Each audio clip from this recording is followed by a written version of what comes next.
Good morning mga kagulong! Kamusta kayo? Alam nyo, morning. Nagkape na ba kayo?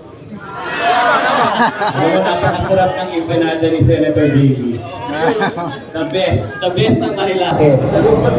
Natutuwa ako nandito kayo lahat. Mayor Canuanco, maraming salamat po. Maraming salamat sa lahat ng efforts nyo sa Marilake. At nandito lahat yan para supportahan kayo sa efforts nyo. At tuloy-tuloy lang po ang suporta natin to make sure that Marilake is safe again. Ang aking matalik na kaibigan na si Rainiel, hindi ko lang matalik na kaibigan yan. Yan nagturo sa akin ng motorsiklo. Tapos meron pa ako isa dito, ang dami ko nag-instructor dito, si Tiger Bell sa HPG, tinuruan din ako niyan. Nag-HPG course din ako, pati lahat ng trainer po ng angkas, HPG course certified po sila. Kaya talagang nandito po tayo para i-professionalize. Alam niyo po, sa 8 years natin, 8 taon natin pinaglalaban ang karapatan ng motorsiklo. Kasama na po yung MRO. Hindi po sila nawala. Mula sa lahat ng mga unity ride, hanggang dito sa Marilake, hanggang sa doble plaka po na pinaglaban natin kasama si Senator JB. Natanggal na rin po yung plaka sa harapan. Pasado na ang doble plaka. Ulitin ko wala nang plaka sa harapan ng motorsiklo. Palakpakan natin si Senator JB. Tamang-tama yung sinabi kanina, maliit lang ang porsyento ng mga nagmomotorsiklo na pasaway. Kayo ang patunay dito. Lahat po tayo umakyat ng Marilake, napakadisiplina po natin paakyat dito. Yan po ang buhay rider.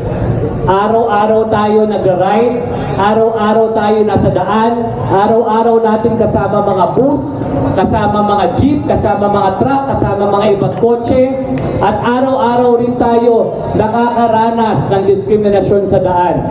Tama? Papalitan natin yun. Nagkaroon tayo ng konting lunas. Yung pinasok natin yung sistema ng angkas, dahil napatunayan natin, pag may training ang nagmomotorsiklo, siya ay susunod sa daan, siya ay susunod sa patakaran, at siya ay isang magaling na rider. Dahil po sa training natin, ang angkas po at ang motorcycle taxi ay pinakamataas na safety training sa buong Asia. Hindi lang po Pilipinas. Kaya ngayon, nandito po tayo ngayon. Short notice, pero pinaglalaban natin ang karapatan natin at pinapakita natin na tayo ay disiplinado.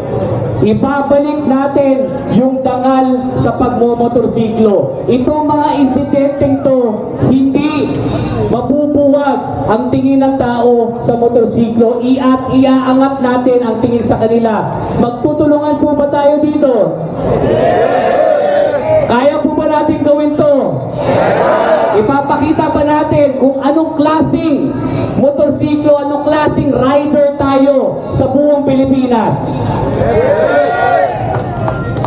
Nandito ako para isulong ang karapatan ng pagmomotor. Isulong ang kabuhayan natin, nakadepende, nakasalalay sa motorsiklo. Marami sa atin ng kapatid natin, hindi lang dito sa Metro Manila, pero sa buong Pilipinas.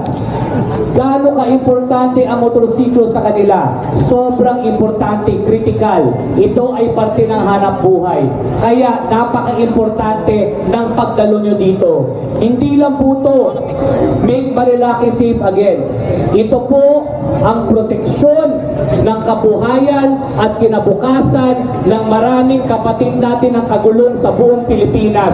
Kaya itaas natin ang noo natin sa pagiging rider at ipakita natin sa buong Pilipinas na first class citizen tayo ng bayan.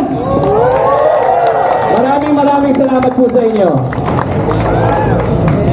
Maraming salamat, Mr. George Reca.